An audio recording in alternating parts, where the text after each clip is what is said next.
Krishna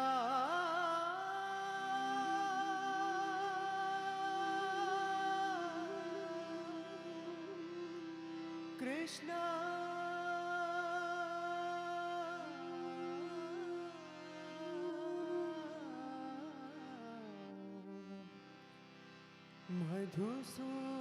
Madhusudan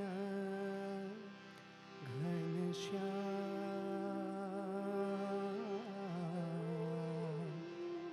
Satya Sai Sundar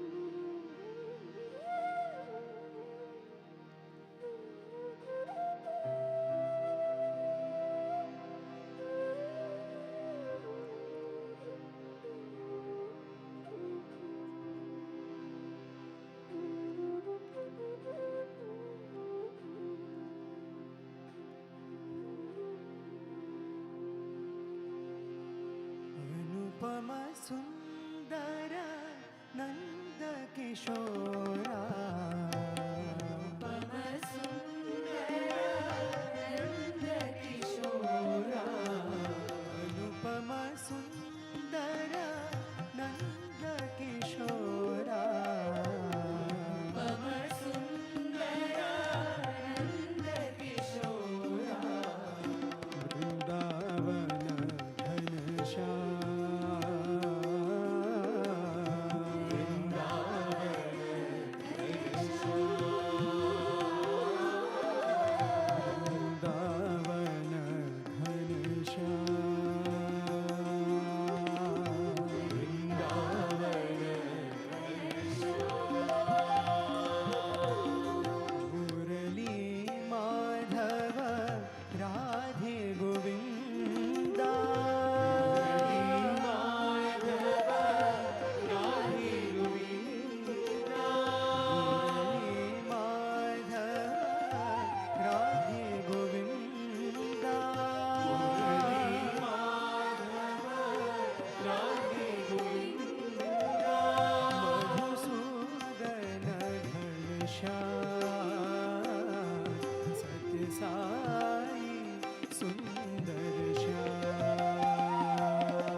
Shyam सत्य साई सुंदर श्याम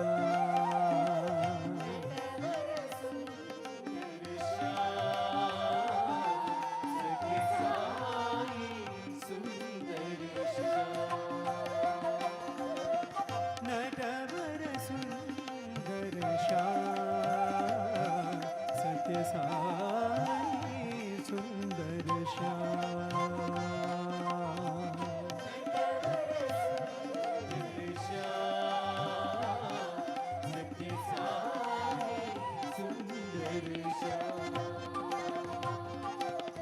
अनुपम सुंदर नंद किशोरा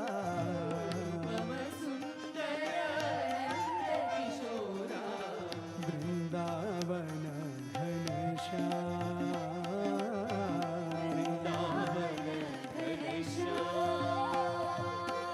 मुरली माधव राधे गोविंदा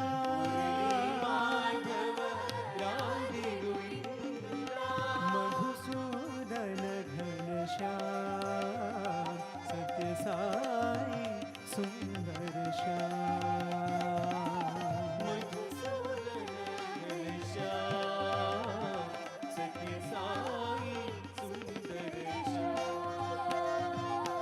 कुंज विहारी मंदर गिरिधारी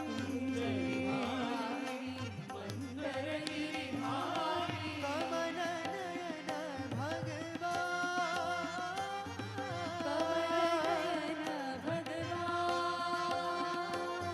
कमल नयन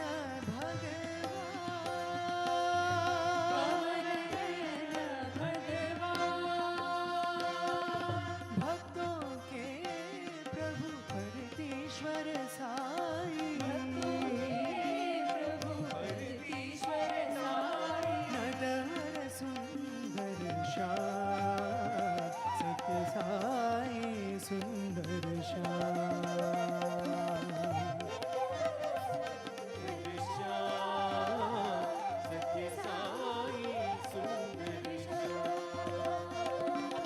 नटवर सुंदर श्याम सत्य साई सुंदर श्याम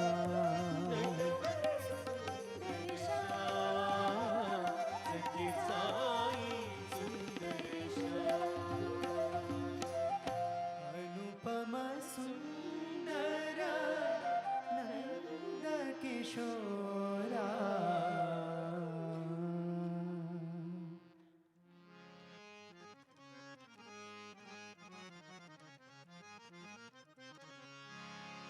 नारायण हरि नाम भजो रे नारायण वेद पारायणा नारायण हरि नाम भजो रे नारायण वेद पारायणा नारायण हरि नाम भजो रे नारायण वेद पारायणा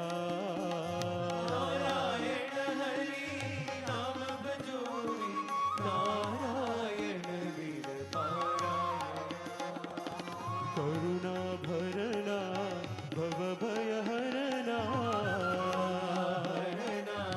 भव भय हरना करुणा भरना भव भय हरना करुणा भरना भव भय हरना पावन चरना पतित जनावन पावन चरना पतित जनावन पावन चरना पतित जनावन पावन चरना पतित जनावन नारायण हरि नाम भजो रे नारायण वेद पारायणा नारायण हरि नाम भजो रे नारायण वेद पारायणा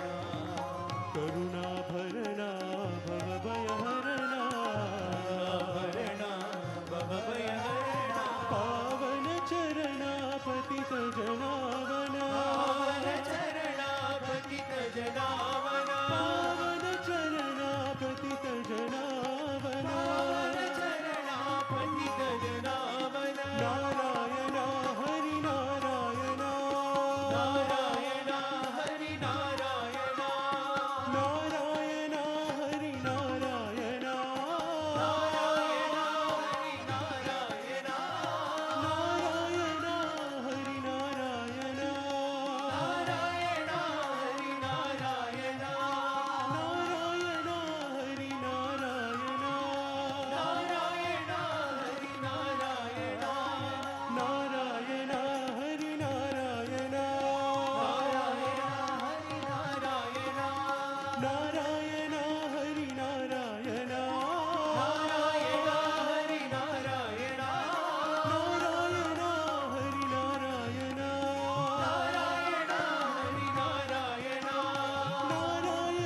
Hari Narayana,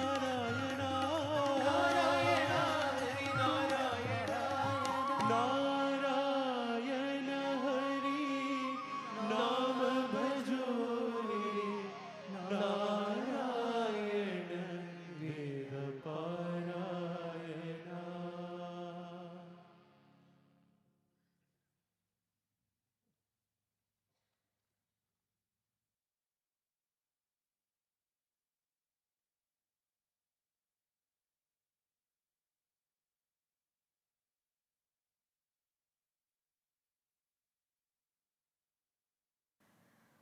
Offering our pranams to Bhagavan Sri Satya Sai Baba and Sadguru Sri Madhusudan Sai. Elders, brothers and sisters, Sai Ram and good evening. As was presented last Thursday, the 15th Global Forum on Humanitarian Medicine in Cardiology and Cardiac Surgery and the 6th Euro-Asian Symposium on Pediatric Cardiology took place at Sri Madhusudan Sai Institute of Medical Sciences and Research in a hybrid format. It was a nexus of medical excellence and groundbreaking technology. During the conference, every single session was instantly transcribed into verifiable scientific proceedings by the team at Pranic AI.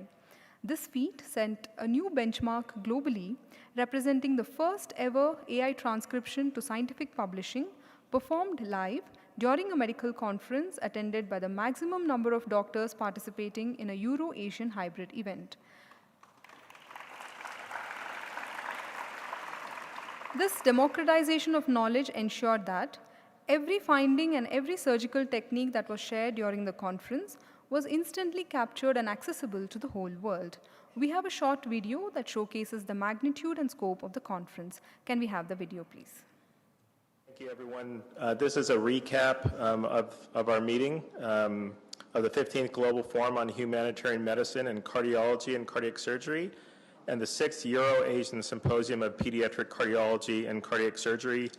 It's co-organized by the Sri Madhusudan Sai Institute of Medical Sciences and Research, as well as the Kalungas Foundation. Chairman were myself and Dr. Kalungos. Dr. Hiramath was the Secretary General. It's a spectacular, challenging thing to have, this transcripted book, even not within one day, even not within a few hours. We just, finished the Congress this afternoon early, and now is 4 o'clock in the afternoon, and we are releasing the book.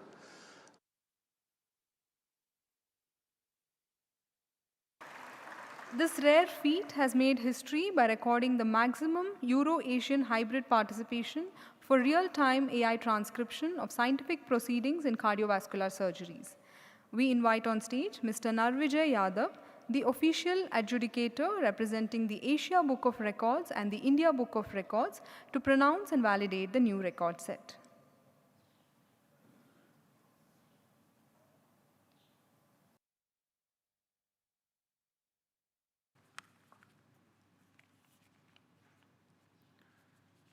Respected Sadguru Dr. Madhusudan Saiji, honored doctors, delegates, and dear friends. I am Narvijay Yadav, editor and adjudicator of India Book of Records. It is a blessing to be here at Satya Sai Gram today. In this sacred space, the mantra Aham Brahma, Sarvam Brahma comes alive. In divinity in every being, service as worship. Today's record is not about numbers. It is about goodness in action. Goodness is the only investment that never fails. Pranic AI, Sri Madhusudan Sai Institute of Medical Sciences and Research and the Global Forum on Humanitarian Medicine have proved this. During the 15th Global Forum and the 6th Euro-Asian Symposium, doctors from Europe and Asia joined hands. Pranic AI enabled real-time AI transcription of specialized cardiovascular sessions. At the end of the event, the world had verified, publishable scientific proceedings, ready immediately, accurate, global. This is a new benchmark in medical documentation.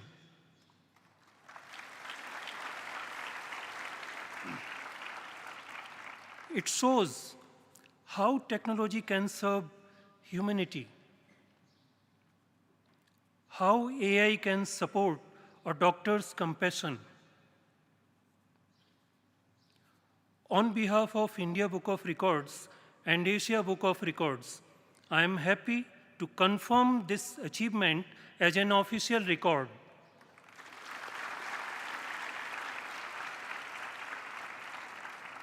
It now shines in our national and Asian record databases.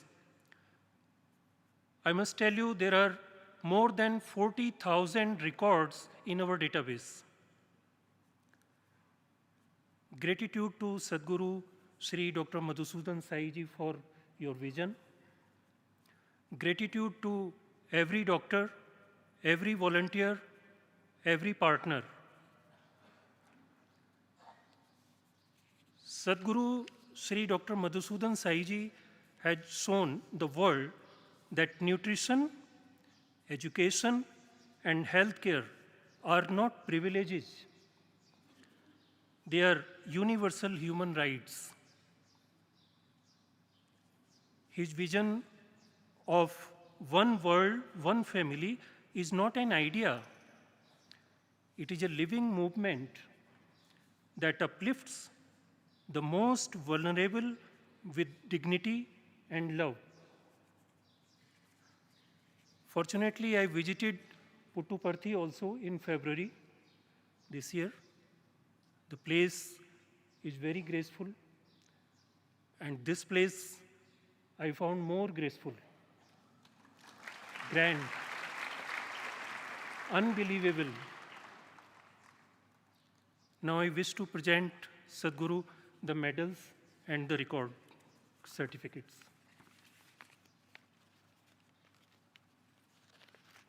Thank you, Mr. Yadav. We invite on stage Dr. Karthik Ramesh from Pranic AI and Dr. C.S. Hiremat from our medical college to present the medal and certificates to Sadguru.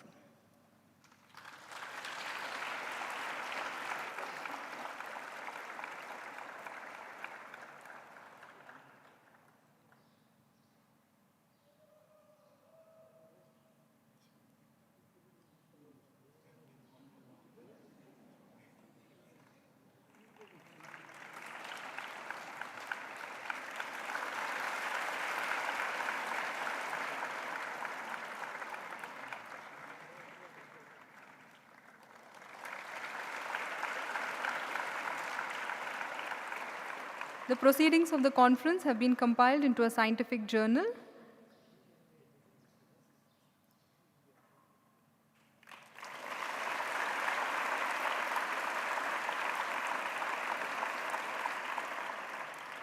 The proceedings of the conference have been compiled into a scientific journal, which will be presented to Sadguru for release now.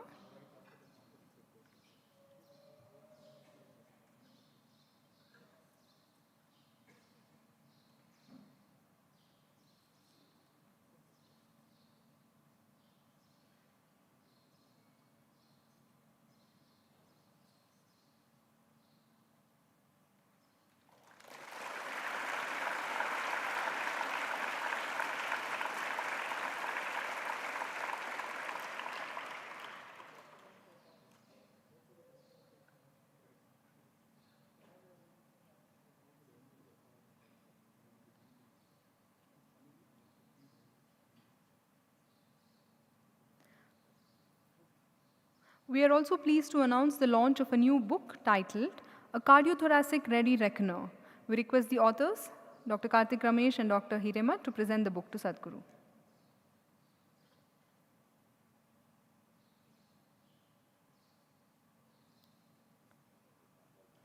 This book is a definitive guide on establishing and utilizing cardiac homographs in complex congenital cardiac surgery and covers everything a cardiac surgeon needs to know. The topics vary from historical evolution of homographs in cardiothoracic surgery to ethical and legal considerations, regulatory frameworks, contemporary indications, principles, equipment required, techniques, safety considerations, and the role of AI.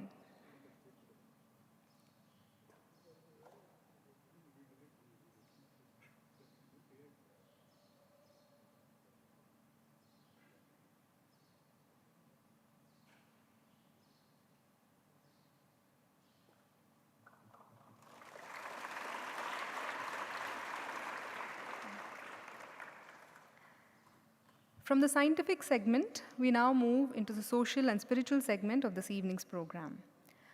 History has oftentimes proven that only those who dare to imagine the impossible are the ones who can break all human limitations.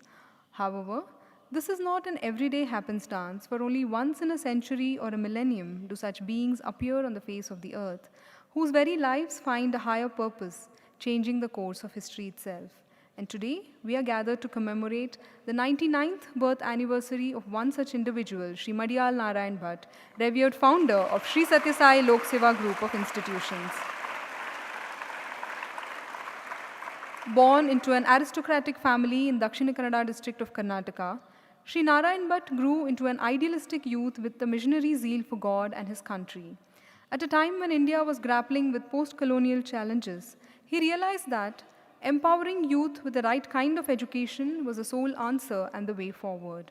With a vision to restore Bharat's glory and heritage, he founded Lokaseva Vrinda with a band of dedicated, like-minded workers or Tyagajivis who committed themselves in service of society.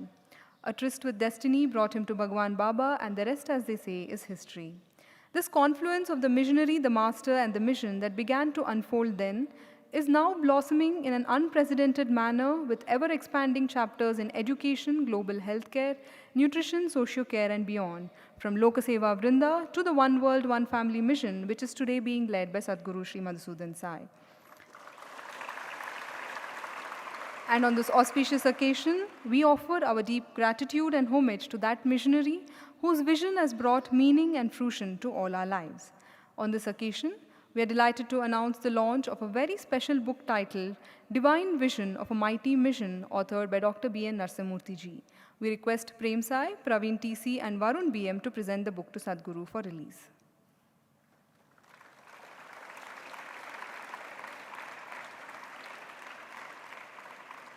Subtitled as The Panacea for All Ills of Our Country and the World, the book is divided into 3 parts.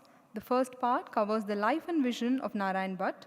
The second part captures the exponential growth of the mission under Sri Madhusudan Sai in the last 14 years. And the third expounds the life of a missionary, answering many frequently asked questions.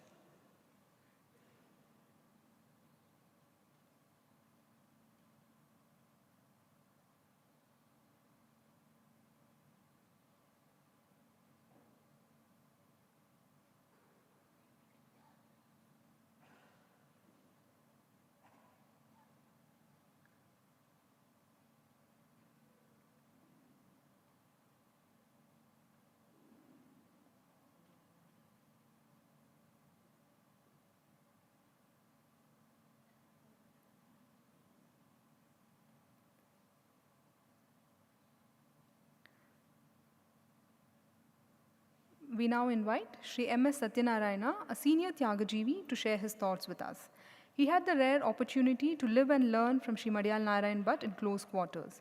He has served in many of our educational institutions and continues to serve as a senior Margadarshaka for the next generation. Sri M.S. Satyanarayana, please.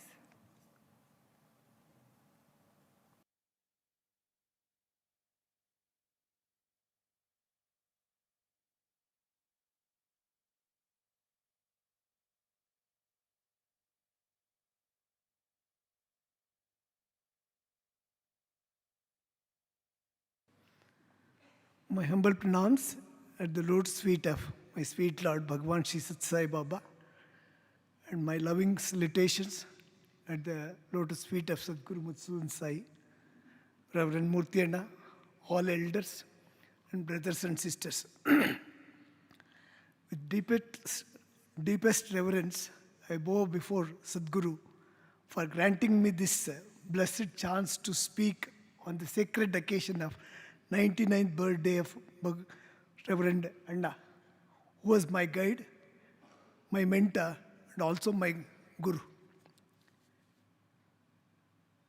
Reverend Anna is the one who lit the light of dedication in my heart.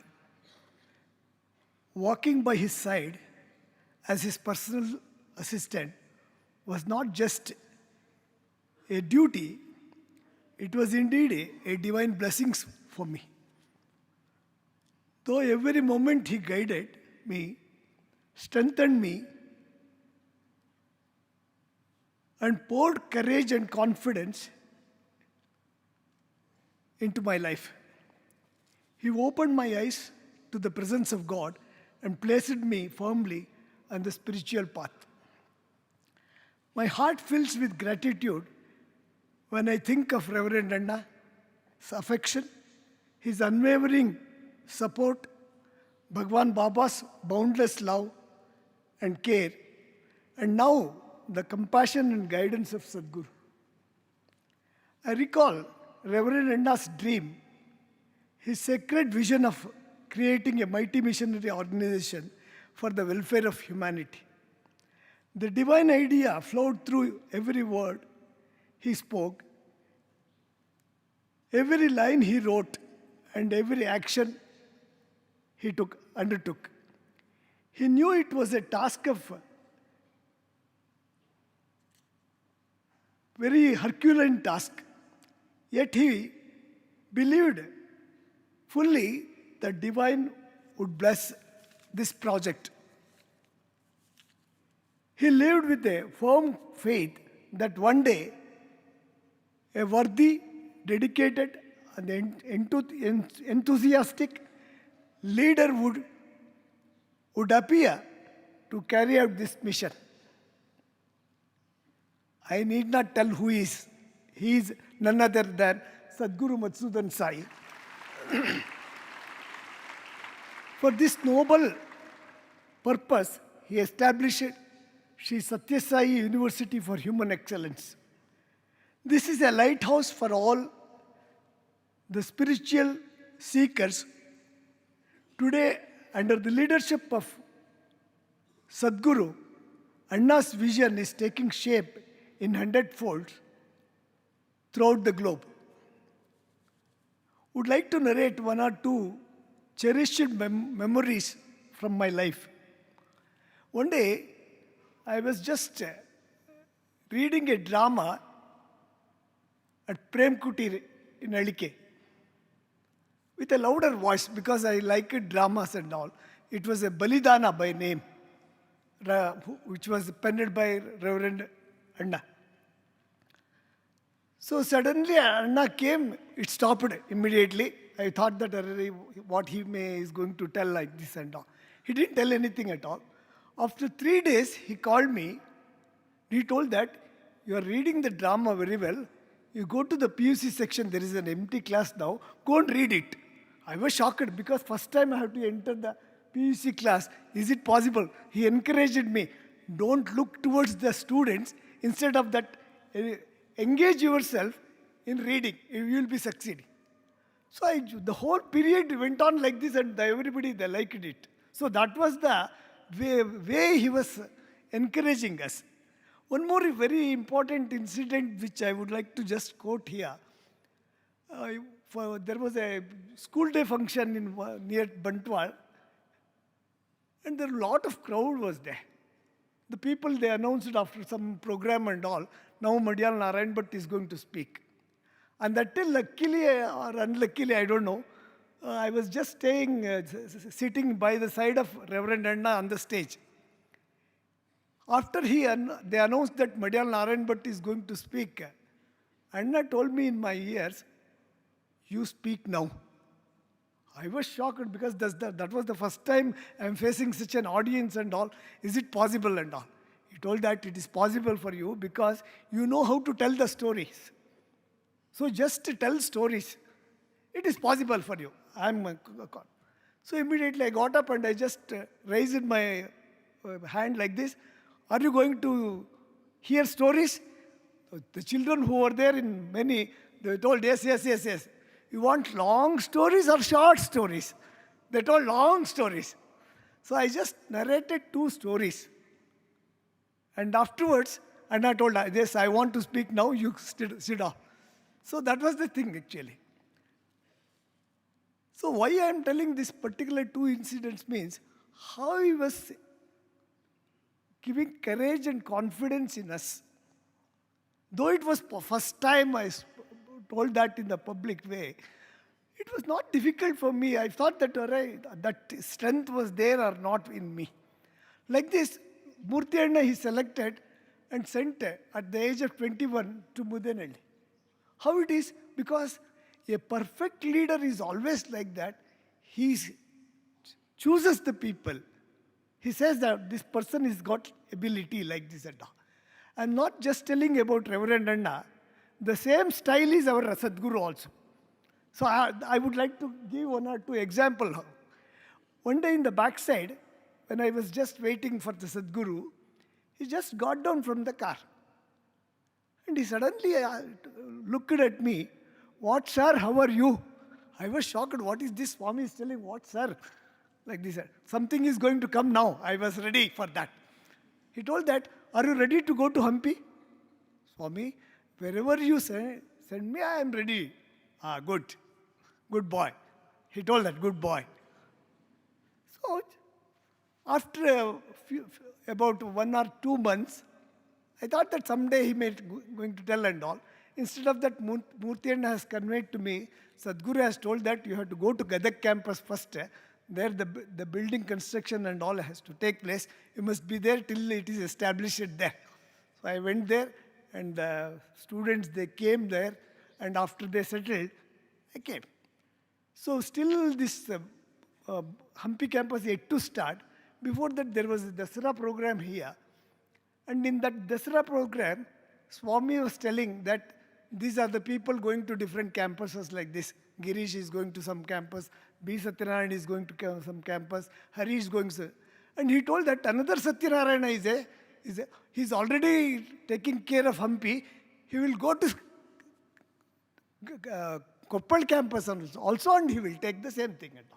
So this is what he told. One more thing, after a few years, I was just telling in this one, already I am completing about the 4th year. I think he may transfer me at any point. I was just telling about people and all. And there was a function at Gulbarga, and I was asked to go there for arrangement and all. There's, after Sadguru arrived, next day he gave me a letter, along with the 2 campuses, you are going to see the other Bijapur campus also. So this is the trend way. That's why what I am telling is, what Madiyala Narayana Bhat was doing, selecting the people, the same thing we are seeing in the Sadguru also. He knows how to select the people. Who is there, what they are going to do, what is their capacity, whether they are going to do it or not. But he believes that, or he have a conviction that these people are going to do this. Say, what a greater opportunity for all of us, because when we have such a wonderful leader. So this is what I would like to just tell about that.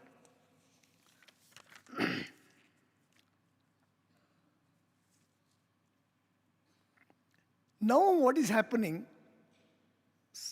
for particularly those who are our university students, when they completed their graduation, immediately he sent everybody to different campuses as interns. 2 years of training there. Later on, they did their post-graduation. They sent them all to different campuses as deputy chairpersons. One day I asked him, what is that I have to do? Is because earlier they were just as interns. Now they are coming as deputy chairpersons. He told that, please allow them to do their work. If you allow them, they are going to grow well. So within 1 year, he called all of us elders back and told them to take the charge. Why I am telling this? A perfect leader knows that there may be some hitbacks and all, there may be some difficulties, but people are going to grow this. So this is what we are going to see, because same thing which I was just seeing in Narayana, because I was as his personal secretary for 2.5 years, what are all the characters are there, I am seeing in the same thing in him. Like that, whatever that divine power of Bhagwan Baba is there, the same thing is there here in Sadguru. So because of that, what a greater opportunity for all of us, we have to think about this. Now, a request to all my loving brothers and sisters, what a precious opportunity has come before us. So we have to think about this. Sadguru himself is holding our hands and making us to walk in the path of spirituality and service. Who is going to get this opportunity? This is the golden opportunity. We must think that has come already. He is ready to hold it. Let us jump into the action. So if we have that courage, we are going to shine like stars in this mission. Otherwise, permanently we are going to lose this opportunity. So that is why all of us should think about this. Otherwise, we don't succeed in this life, particularly. So all of us should think about this. When it happened, particularly, then only we are going to be succeeded. Just in 5 points, I would like to just share it here and then close my talk. These are my personal experiences after spending about nearly 55 years. The first one is, this path of dedicated workers is a sacred fulfillment at every moment, not that after 50 years only. Every day when you just cross, you feel that there is a joy. I am doing something good to the society. My life is sanctified. So this is what is going to happen. It brought me simplicity, face challenges with courage, humility and friendship with all. The path of spirituality gave me a calm mind, a gentle smile to show my inner happiness.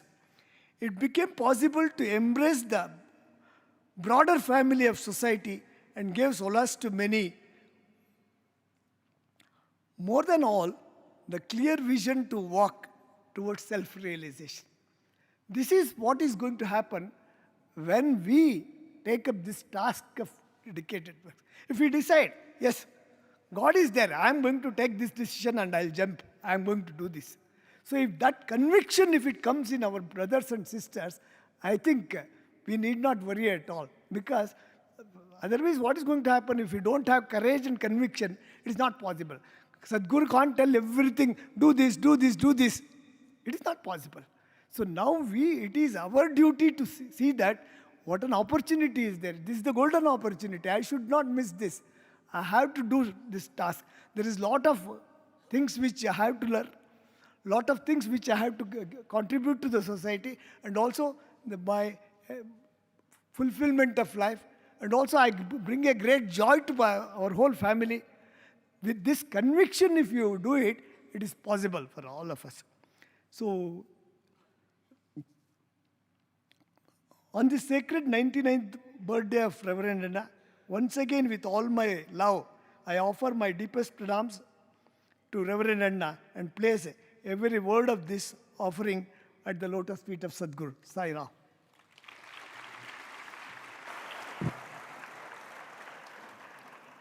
Thank you, sir.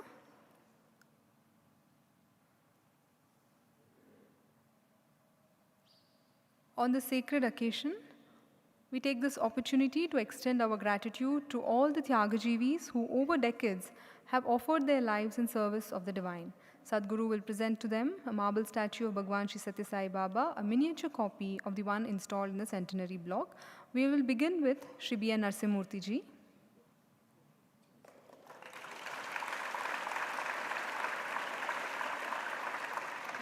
Shri Vasant Raj.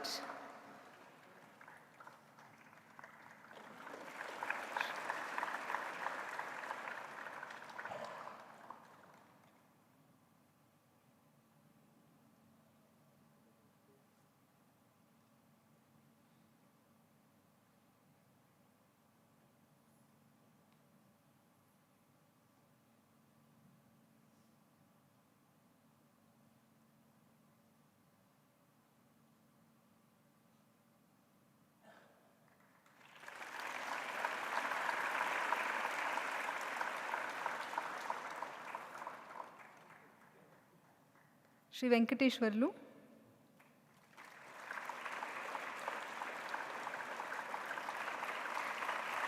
Shri Shekhar,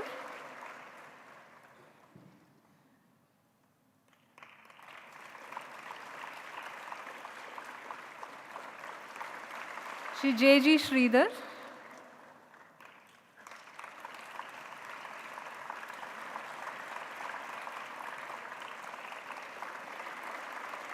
Shri Mahendra Hegde,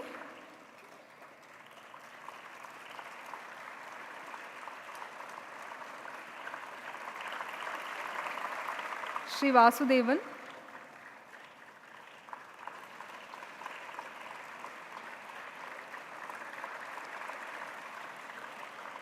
Shri Panduranga,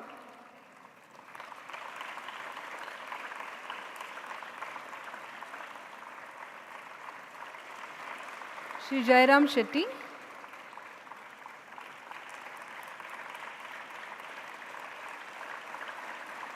Shri Satyanarayana B,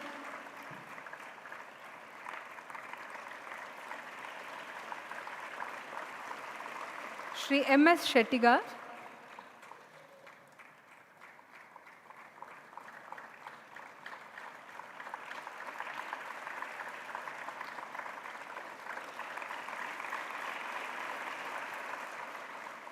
Shri Vasudev Rao,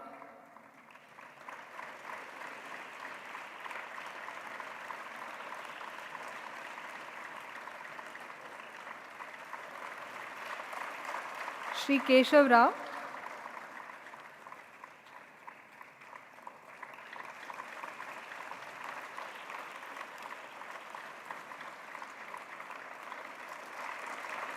Shri Govind Rao,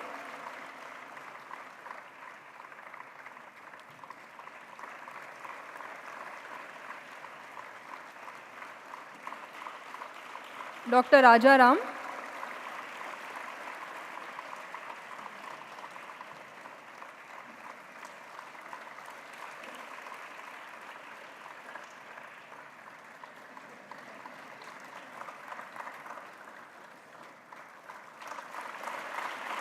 Shri Srikant,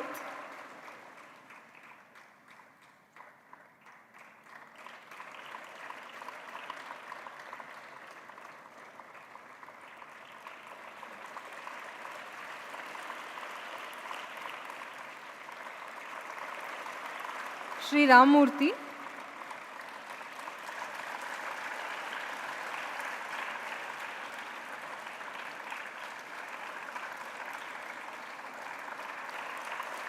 Shri Surendra KR,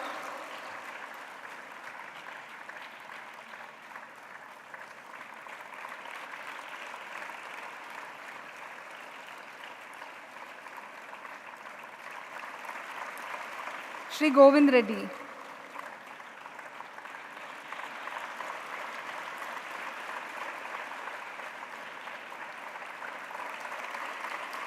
among the women, Professor K.P. Sai Leela,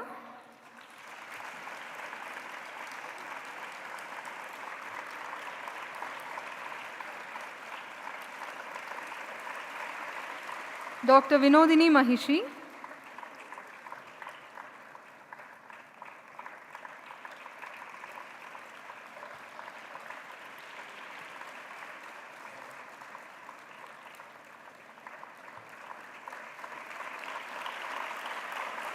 and Ms. Shashikala.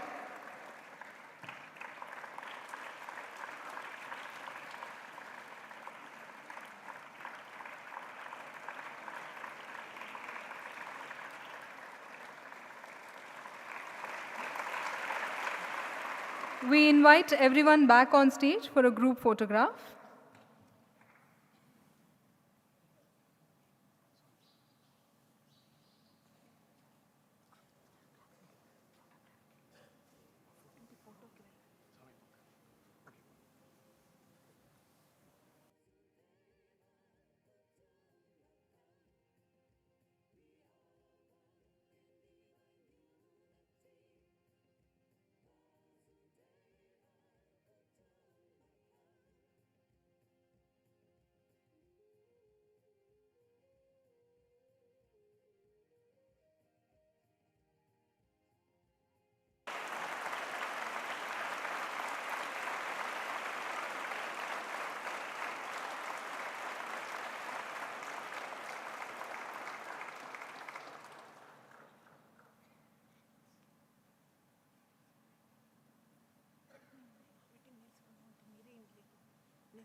May we now request Dr. B.N. Narasimurthy ji to address us, please.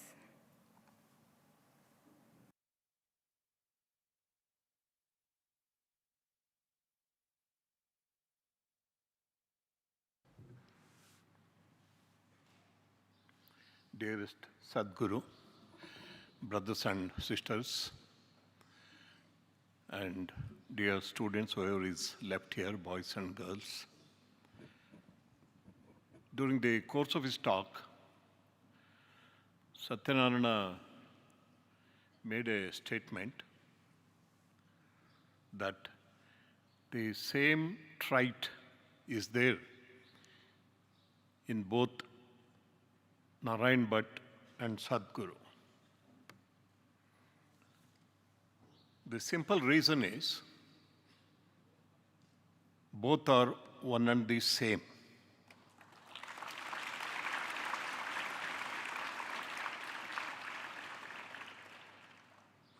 Sadguru Sri Madhusudan Sai, apart from being a spiritual master, a knower of God, a Brahmajnani, he is the reincarnation of Madiyala Narayana Bhat.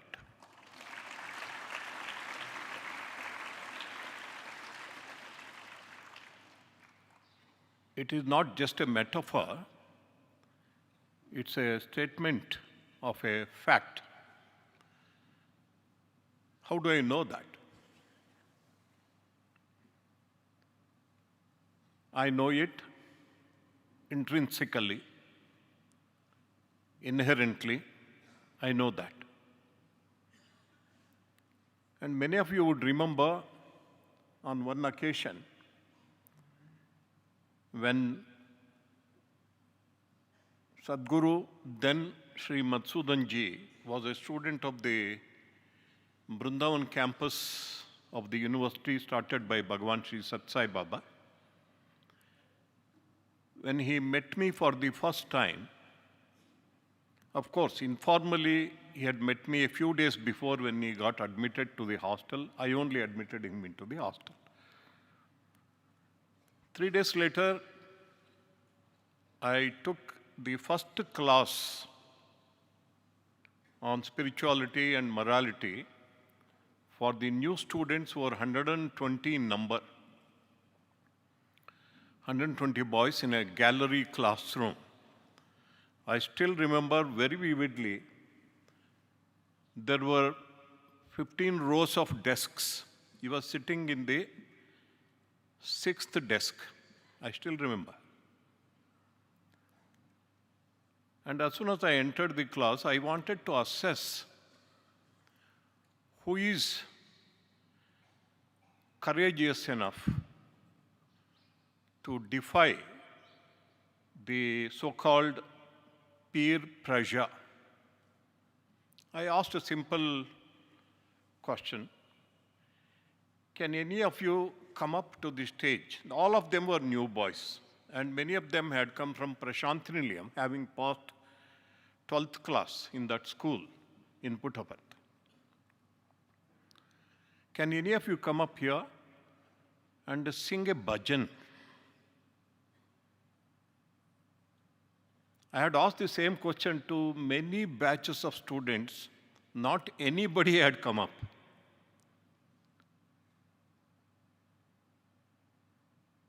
I said because there were many new boys who are not used to the Prashantinilayam bhajans, I said it need not be Sathya Sai bhajan. Any bhajan you know, you can come up and sing here.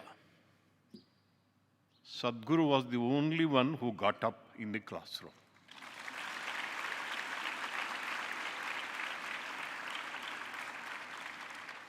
And he came up to the stage and sang a Tulsi Das Kirtan in Hindi. See, that shows something special actually. Because most of the boys were thinking, suppose I go up and sing, what will others think? What will others say? Maybe some students will tell them, oh, you want to butter the warden. These are the students' language. He had no such considerations. He just came up and sang, and when he was speaking, he made a statement.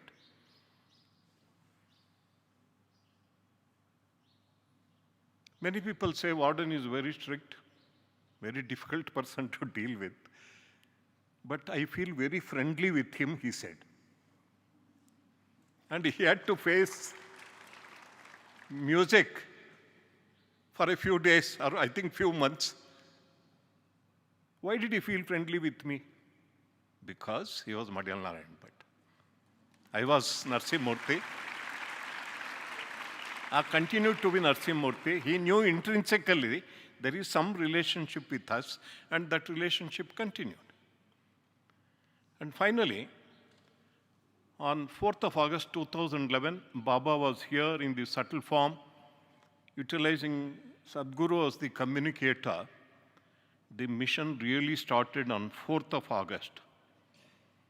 Though Baba came here on 15th of July, the real mission started on 4th of August. Sadguru, those days Madhusudan ji, said after lunch, I was about to have a nap. Sadguru came and said, Baba is calling us, we will go to Anandam. I still remember very, very vividly. First we went and sat in front of Baba's chair in the hall downstairs. Then Sadguru said, no, Baba is upstairs, let us go there. We went. I sat down. And Madhusudan ji also sat down. How did the mission start? The mission today, which has become global, the glory of which all of us saw over 100 days. How did it start? It started because Baba asked us to start. But how did he start?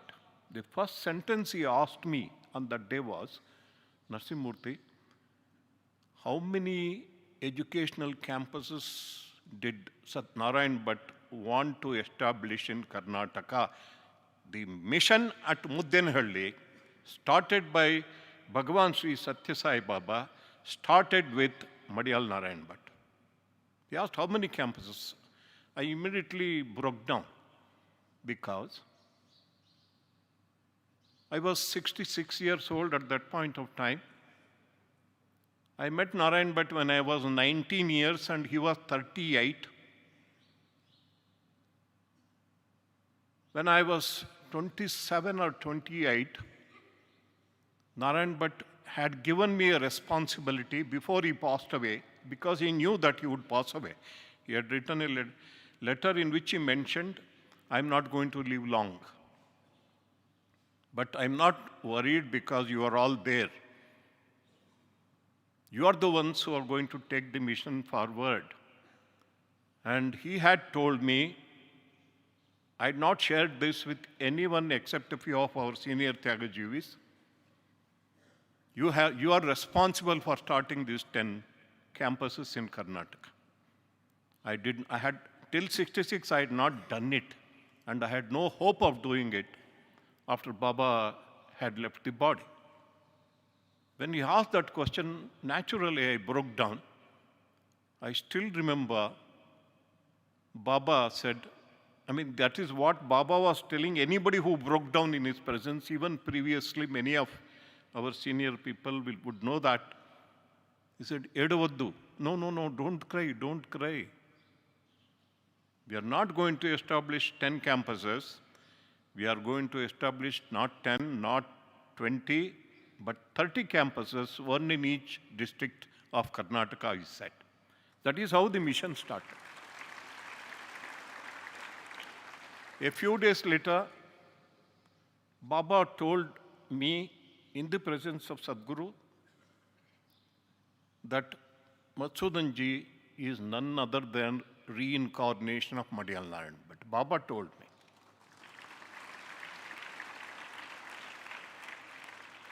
This I have not shared with anybody, but I want to share because you're a family. We are all one family. Students should have been here, but they are not there. Okay, some students I see. Madhusudan shared some of his experiences as Narayana Bhat in his previous life he shared with me. Very important experience. And one experience he had as Narayana Bhat was caused by one experience in one of his previous lives long, long back. That also he told me. So, Sadguru Sri Madhusudan Sai is none other than Madiyala Narayana Bhat, come again as per the will of Bhagavan Sri Satya Sai Baba to take his mission forward. Whose mission? It is a divine mission. But first it was Narayana Bhatt's mission.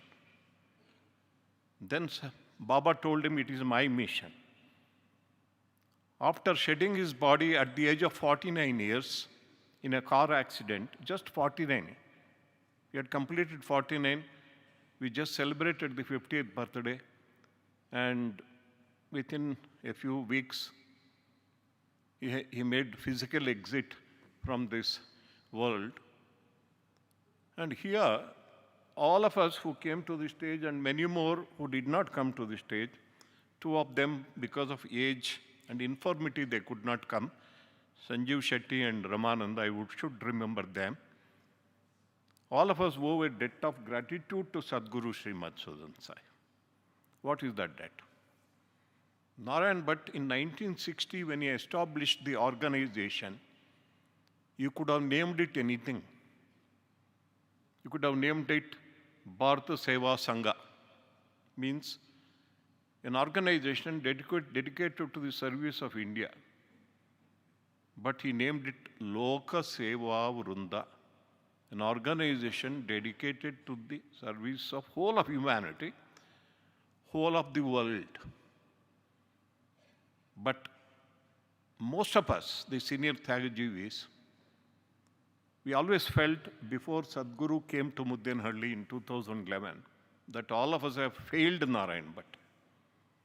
He named the organization Lok Seva Vrunda, but our organization was confined only to Karnataka, not beyond the boundaries of Karnataka. What kind of disciples we are? We felt we have betrayed our mentor, Narayana Bhat. And Sadguru came, and now he has really made it Lok Seva Vrunda global mission. Earlier it was namesake.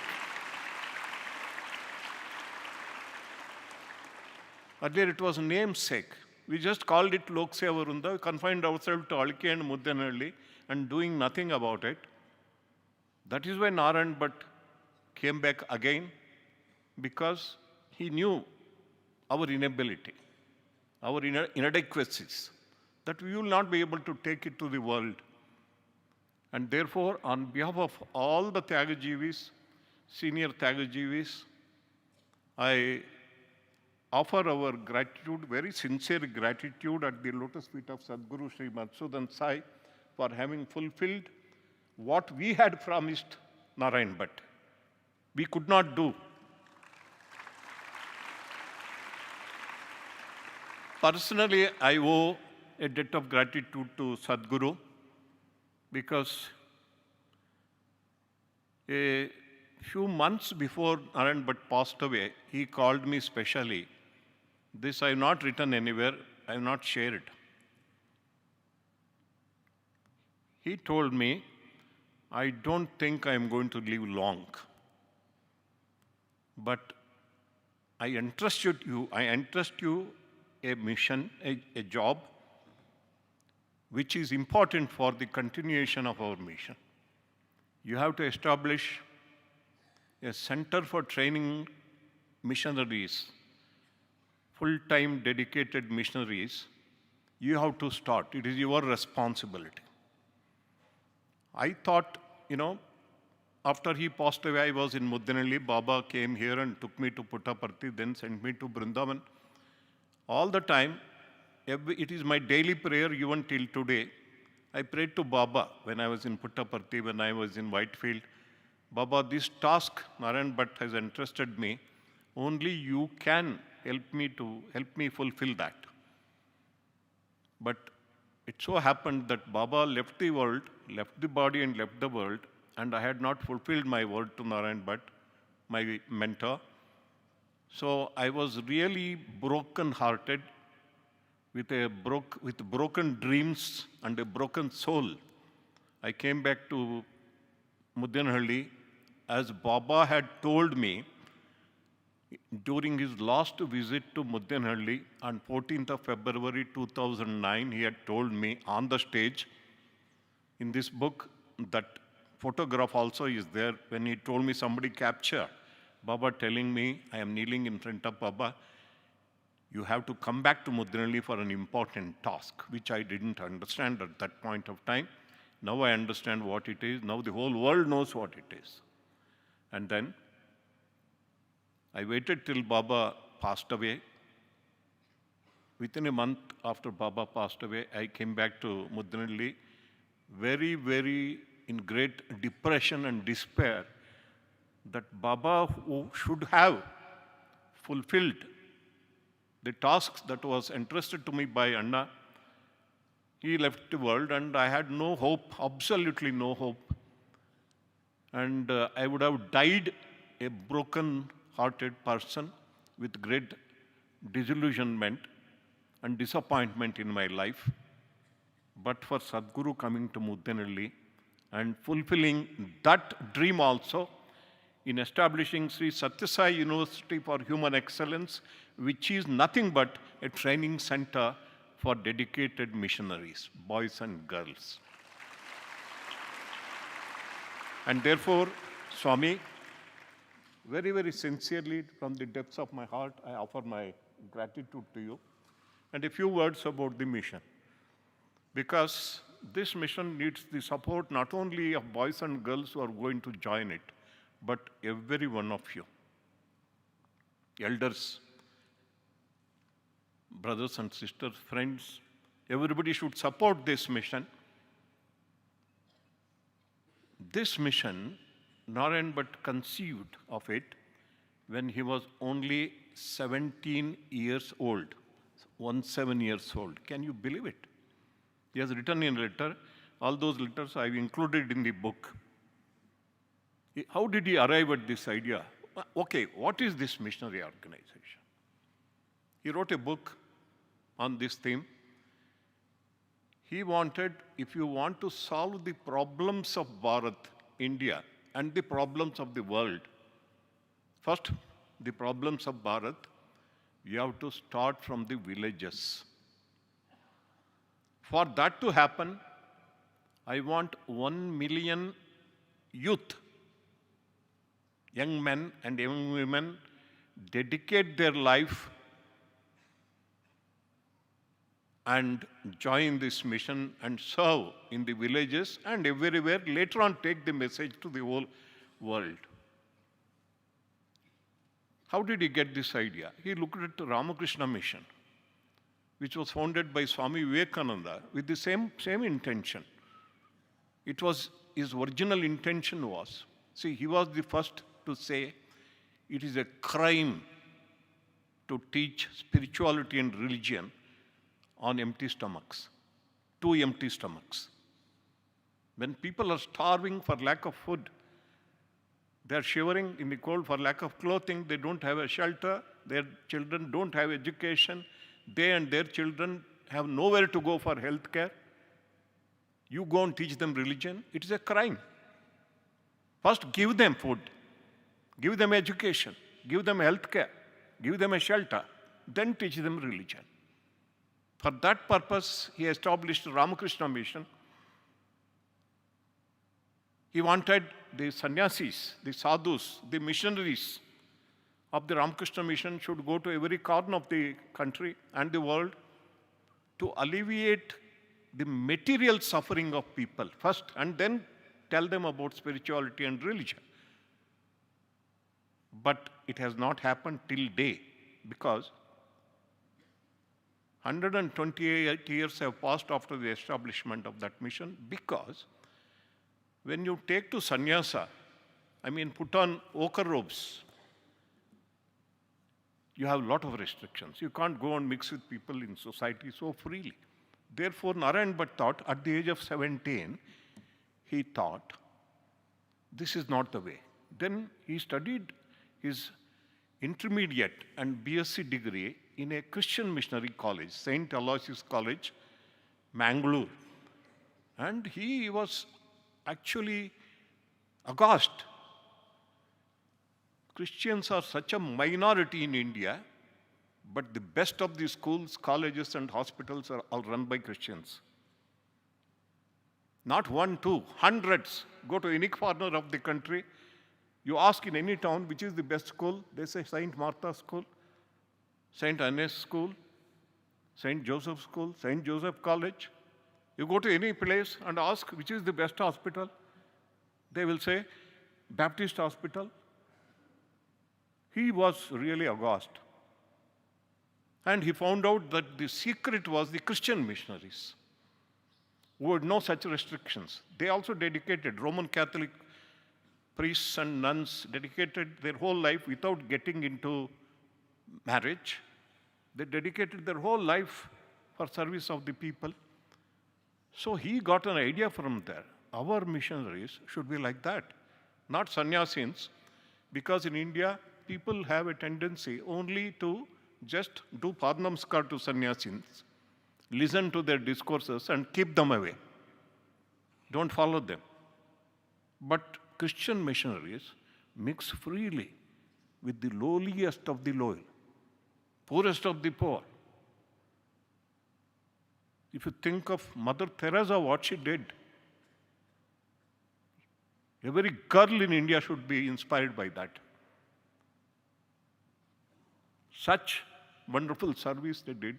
Narayana Bhat thought, let me found a mission which has something from Ramakrishna mission, but more from Christian missionaries, where educated men and women, young men and women, give up their comfort, give up their happiness, physical, material pleasures, and take to this life of service which will give them sense of fulfillment, grant them self-realization, and also redeem this country.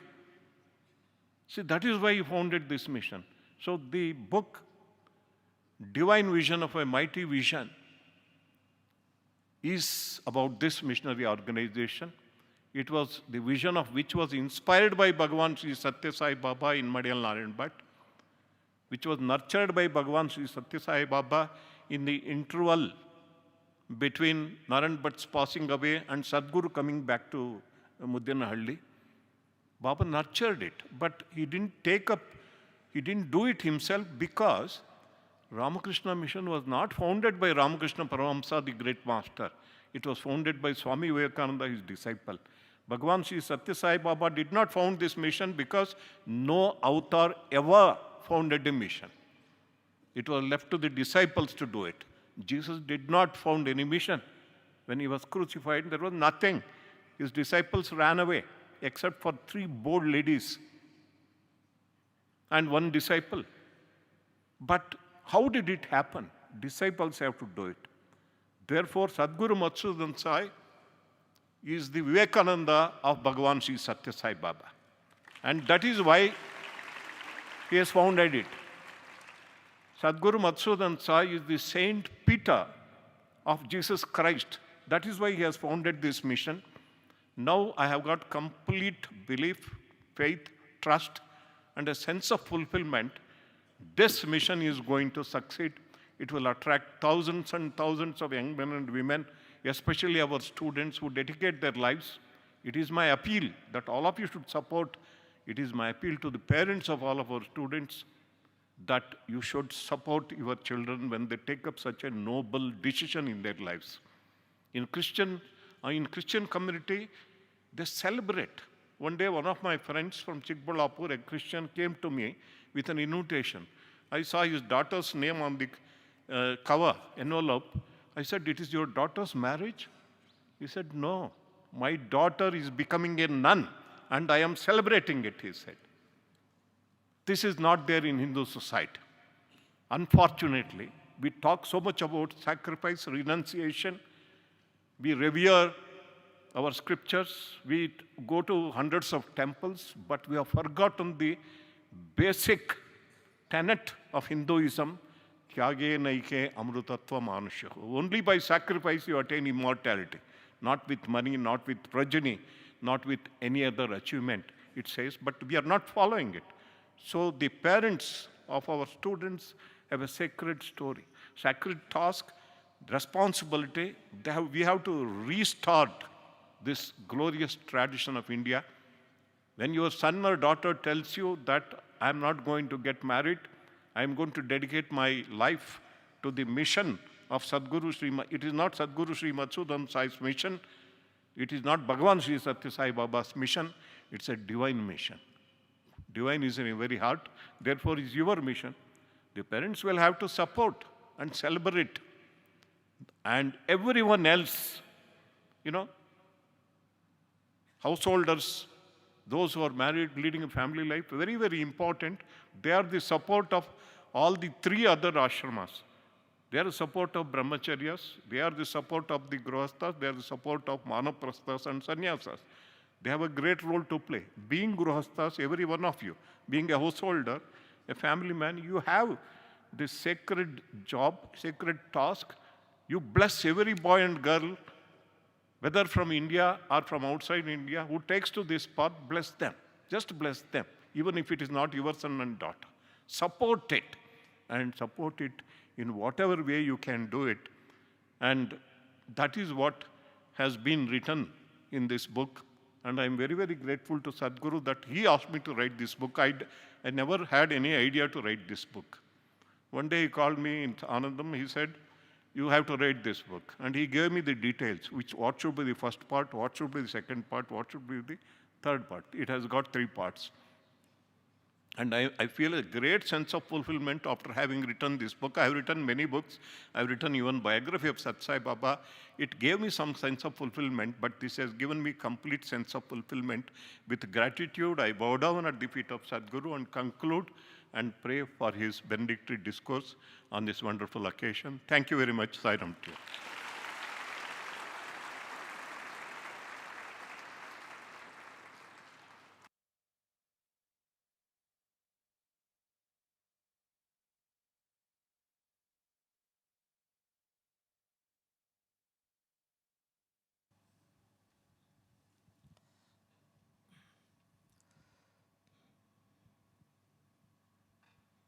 बहूनि मे व्यतीतानि जन्मानि तव चार्जुन तान्यहं वेद सर्वाणि न त्वं वेत्थ परन्तपः.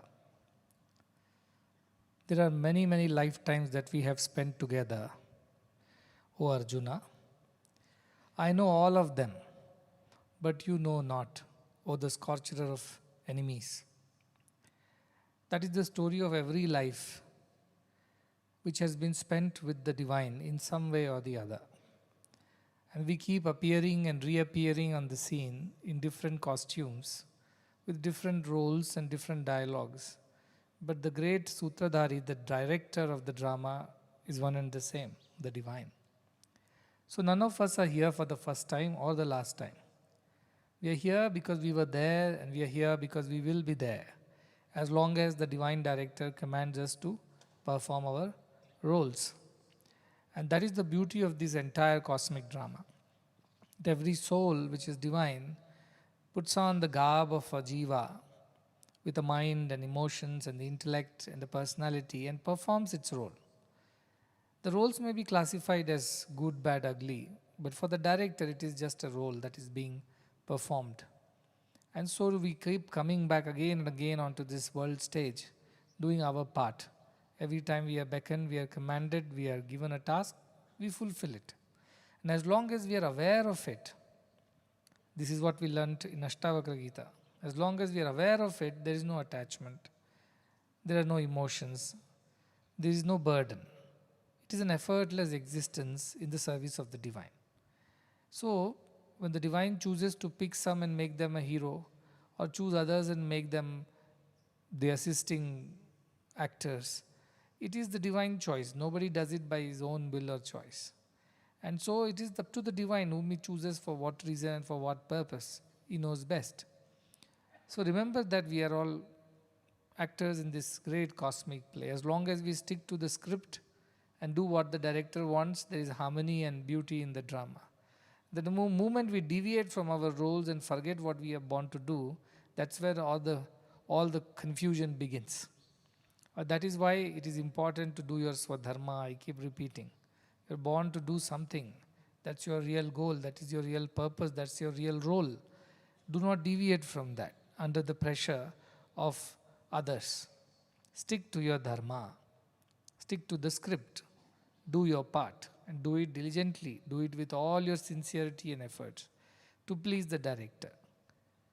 That is all that is given to us. The script is written, the dialogues are given, the costumes are already done, and our exits and entries have been decided. Who will be our co-actors is all scripted. The only thing that is in our hand is how well we perform the role that has been given to us. How much of our soul we pour into our roles and do it to the best of our abilities to the satisfaction of the director. That is the whole cosmic drama is all about. So in this context, whatever you heard from Narasimhamurthy ji or Satyanarayana before, or anybody else by reading books, you must place the characters accordingly. When I came here, I had hardly any clue of what I was to do here. I simply was following Bhagavan's instructions, and I thought my only swadharma in life was to simply do his will. I did not think much more than that. If he told me to take a broom and sweep the floor, that was it. If he told me to set his room right or his bed right, I would do that. If he told me go and teach in the college, I would do that. Whatever he told, that was my dharma. I did not think of anything else. And it is he who got me a mind like that, which was willing to obey and not resist and not obstruct his flow of his will. And somehow that blessing was there. And now I know where that blessing came from. It was from the Purva Janma Sukrutas, to do his will, to dedicate everything to Bhagavan. But that was only the beginning of things. That was not the end of the drama. It had to unfold scene by scene, and so it did. So I came here looking for fulfillment in my life to do whatever Bhagavan said. Then I met the people whom they call Tyagajivis, learnt about them, was very inspired and touched. Not because of their the life that they were living, but simply because of the personality of such simplicity, humility and love, which would endear them to anybody in the world. That really touched me. I felt a sense of kinship and camaraderie. But as I lived here, started learning, I realized there are more layers to it than what I see. And one by one, petal by petal, it unfolded. Scene by scene, it revealed itself. Till one day I became a part of it. And then I realized that it was all designed for my own sake, not for their sake. But this realization took some time. However, as Narasimhamurthy ji has already described, there were many incidents and memories or visions and such experiences which kept on corroborating this connection. Till I accepted it, because it was difficult to accept. And then there was a huge identity crisis that I had to go through, because I did not know who I was and where should I place myself. Till all the identities merged and finally dissolved into one single identity of a Sadguru, which had multiple roles to play, including teaching the truth to the world and also conducting the business of the mission and dealing with whatever comes its way. I learned all the ropes simultaneously. By Bhagavan's grace, everything happened and it is going on very nicely and smoothly. And I often told our Tyagajivis, see, whenever it was inspired in 1960 that we should start a mission, under a tree it was decided that it should be called Lokaseva Vrinda. The group that is there to serve the whole world, not some village or not some community or some state or a country, but for the whole world. Such a lofty vision. But it takes its own time. And when the time arrived, it did grow. And I cannot call it Lokaseva Vrinda anymore. I call it One World, One Family, which is the same thing. But old, wine in the new bottle, as they say. To make the world understand what it is all about. But we are just doing the same thing, not more, not less. And Lokaseva mission has grown leaps and bounds. In the last 10 years especially, it has had a dream flight. And so many things happening simultaneously. And then we shifted gears from education to health, because that was also a part of the original document, original vision. that healthcare should be available to the rural poor. First we have to nurse the sick, heal the suffering, and then we can teach them about the greater truths. He talked about sanitation in the villages. He talked about social service and socio-care, where you counsel the people out of wrong habits into a good way of life and motivate them to do good to others.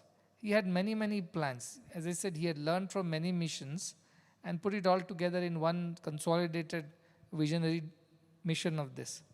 But for the modern times, the book had to be rewritten to make it relevant to today's times and useful to today's people. And so I requested Narasimhamurthy ji that you are the best person who can author it, because you have lived this mission. You have just not read it from somewhere. And you lived with Narayana Bhat, you lived with Satya Sai Baba, you are living with me. And in your lifetime as a young missionary who dedicated his entire life to the works of Bhagavan and Narayana Bhat, you are the perfect author. You should write this book. And he has written this book. I have gone through it. Soon it will be available to everybody. I think whether you are a part of a Tyagajivi community or not, everybody should read this book to understand what is going on and what is this mission all about and where is it going from here. But of course, for those who are students, staff, and directly involved in the mission here, this is a must read. They have to read it and understand it and find their place in this whole mission. It's a huge jigsaw puzzle at this point in time, but everybody has a place. And everyone is important because they complete the puzzle, they complete the picture. Don't ever think that you are so small or irrelevant or insignificant and your contributions don't matter and you don't find a place here. No, that would be just foolish imagination. Everybody has a place, everybody has a role, and everybody is right in that role, in that place. And you have the potential to contribute in whatever way it is given to you. When I was a small student, the first ever role that I got to play in front of Bhagavan was that of a santri, means a soldier, a guard to the king. And the role was, I have to hold the spear and stand next to the king. That's all was the role. That too came to me because the first winter holidays in Puttaparthi when I was there, after Dasara were announced, but because of flooding, like right now cyclone is there and a lot of trains have been cancelled, flights have been cancelled, like that the trains were cancelled to Chhattisgarh. And I was just simply there in Puttaparthi and all the students were gone. Like this hall still has a lot of students, but then there were very few. First few days I was very depressed that I could not go home and things like that. And was doing whatever I could do. But then Narasimhamurthy ji spotted me and said, why are you not going home? I said, all the trains have been cancelled. He took pity and said, let me put you in the convocation drama.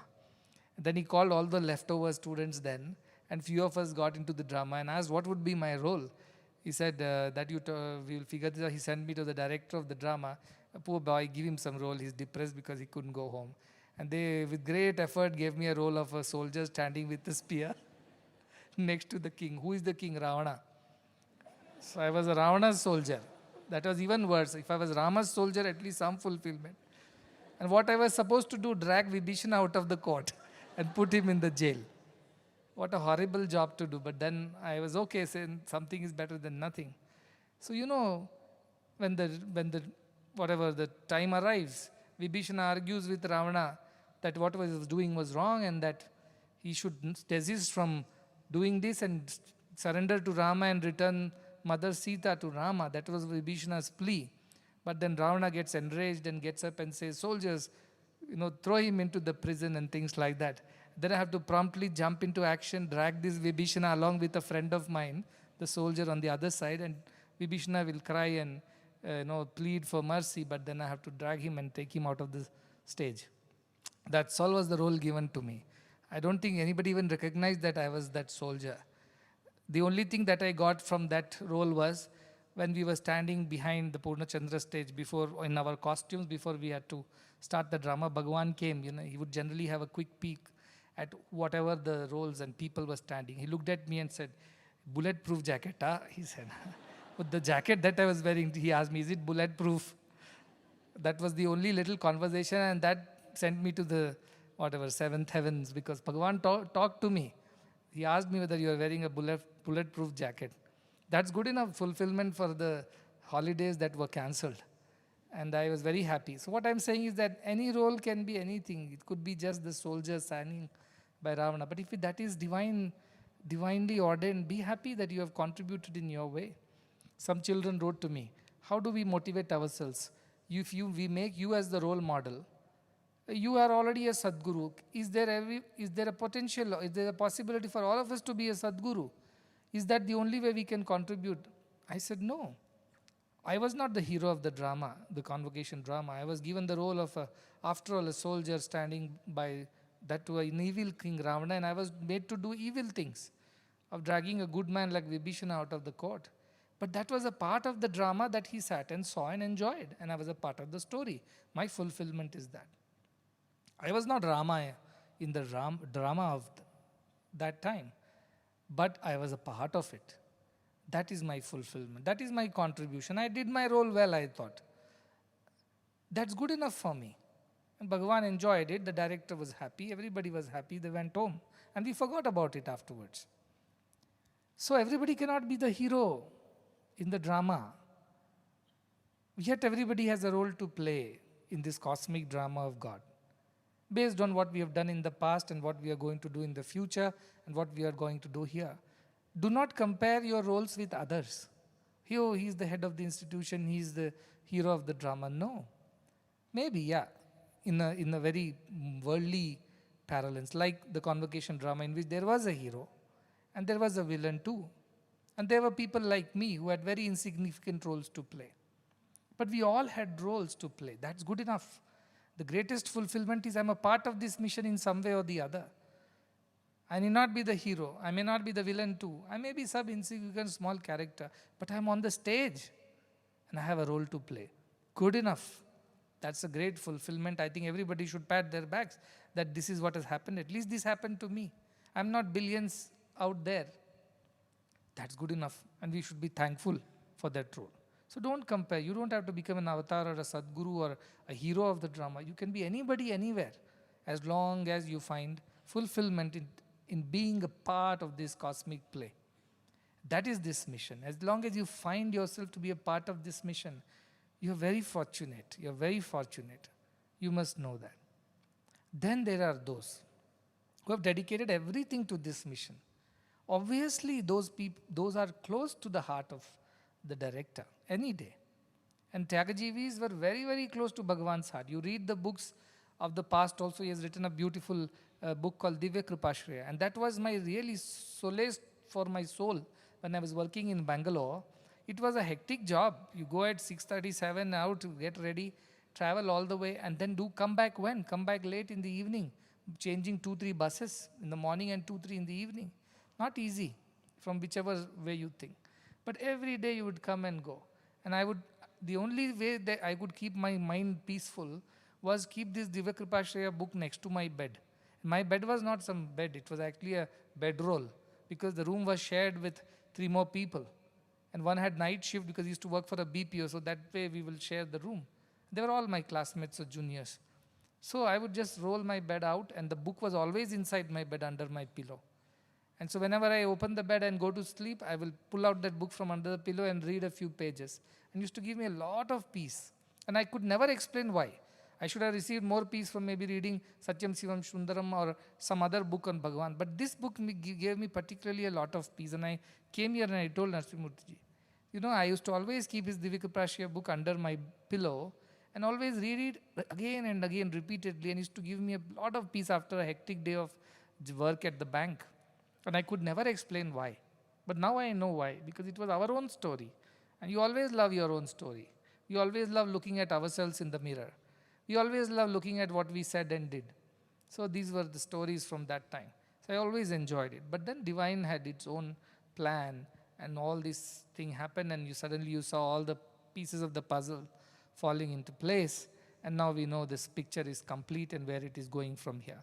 So Tyagajivis were very close to Bhagavan. Even in that book, there were many, many conversations between Tyagajivis and Bhagavan.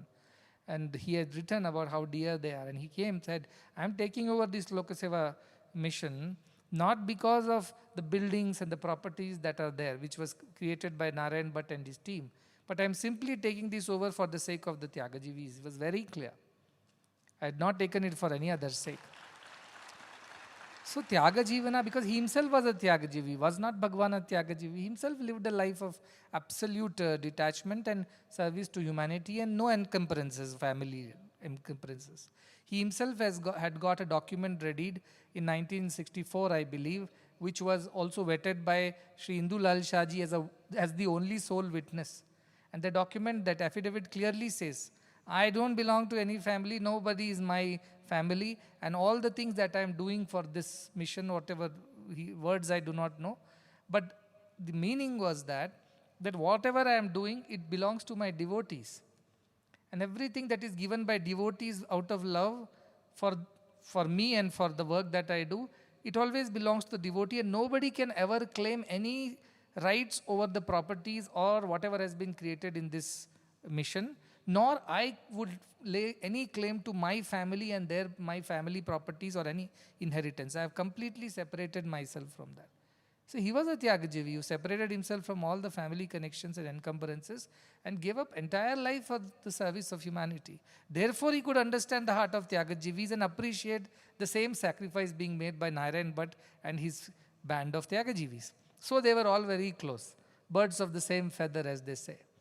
He would love to come and spend time, and whenever he met them, he always shared his heart with them.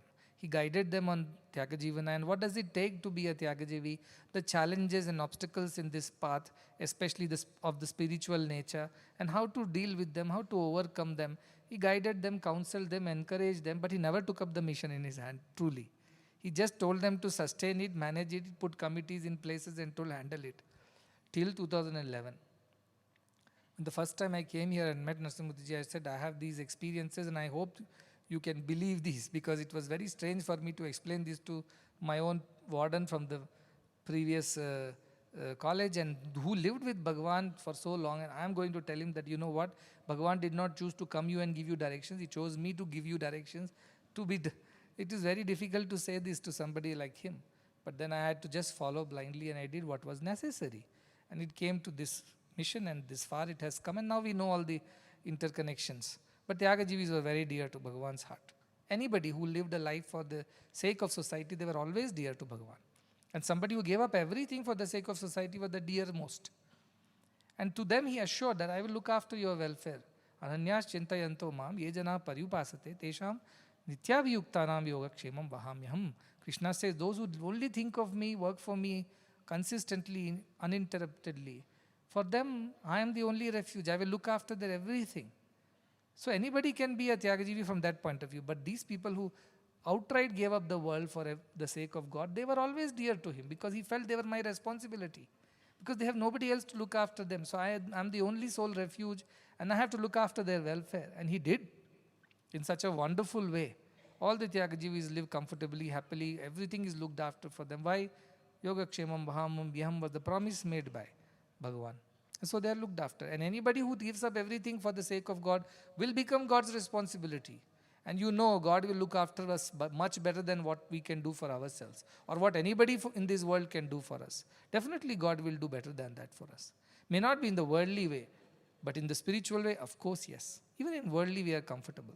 Which mission can boast of the comforts that we have in this mission? But as I said, amidst those who are part of this mission, those who have given up everything for the sake of God, they are the closest. And they are closest to my heart also. Those people who think that for them this mission and this mission alone is everything, and all else is even insignificant or irrelevant or non-existent actually. Those are really, really dear. Now, who is a Tyagajivi? Who lives, breathes, eats, sleeps, talks, walks this mission 24/7. They are real Tyagajivis. For them nothing else matters because they have no other responsibility. They never took up one because they call the whole world as their family and everybody is their own. That idea was so very liberating that Narayana Bhat proposed. We are not sannyasis. We are not so-called missionaries from that point of view of missionaries. We are Tyagajivis, he said. And now I have elevated saying that not just Tyagajivis, we have to be Yogajivis. Realized, not just selfless, but self-realized servants of the society. That would be the fulfillment of this mission. But we are on the way. As long as we keep doing selfless work, one day we realize the self. That is how it works. So we are on the way and we will reach there. If you're walking on the right road, someday you will reach the destination. How can it not be so? So that is the beauty of this mission, that we can walk on this path of Tyaga Jivana and reach the destination. For young boys and girls, who go through a lot of challenges, especially in these times of distractions. In those times in 1960s, 70s, distractions were very less. Of course, the same desires were there then and they are here today. But the expression was far more muted than what it is today. So it is more difficult in the world that we live in. But this whole mission provides you with the platform to take that leap of faith, to take that plunge if you decide to do. Because it is there and there are many like you walking alongside. So you're not alone, you're not forlorn, you're not that one single Saint Francis of Assisi who has to fight the system. You have plenty of people like you who can also walk alongside. So if you have not made their decision yet, take a moment to think through. That is what I told the youngsters. But sometimes whatever I say, it gets misinterpreted because munde matir binha, people think differently. When the youngsters asked me, how do I know I need to take to the path of Tyaga Jivana or Grihastha Tyaga Jivana? I said, wait and see. If you feel hungry, you must eat, right? Just because everybody is eating, you don't go and eat. Just because everybody is telling you to eat, you should not eat. You should eat if you have the appetite for it. And what do you eat also, you decide, not others. Like that, take your time. But people misunderstand, oh, Bhagavan or Sadguru or whatever, these missionaries are very, they get very worked up, especially the parents, because their understanding is very limited. They don't know another way of life. They only know their way of life. But we have to open their minds to this idea that there are other ways also. And this is not the terrible hardships of those monks of the past and the sannyasis who didn't know where they will sleep, what they would eat, what they would wear, what is their next address. No, it is not as fragile as that system of sannyasa. This is far more taken care of, kind of very well organized. And therefore, there is no fear over here. And we look after the parents, we look after your responsibilities. Just don't take up more responsibilities, that's what I say. Whatever your existing responsibilities are there, that is already ours. Yogakshemam vahamyam. But don't keep adding more and more to it, that's all we are saying. This is the basic idea of this mission, which Narayana Bhat started. And today, because we truly are a global mission, anybody around the world also wants to take to these paths of Tyaga Jivana, they are under my wings. And I am committed to their welfare too, material and spiritual. So if you are an Italian or an Australian or an American or a Russian or whichever continent or country that you belong to, you decide to walk this path of Tyaga Jivana, you are a part of this, and your welfare is our responsibility. This is something that, not my assurance, that is Bhagavan's assurance, Yoga Kshemam Vahamyaham.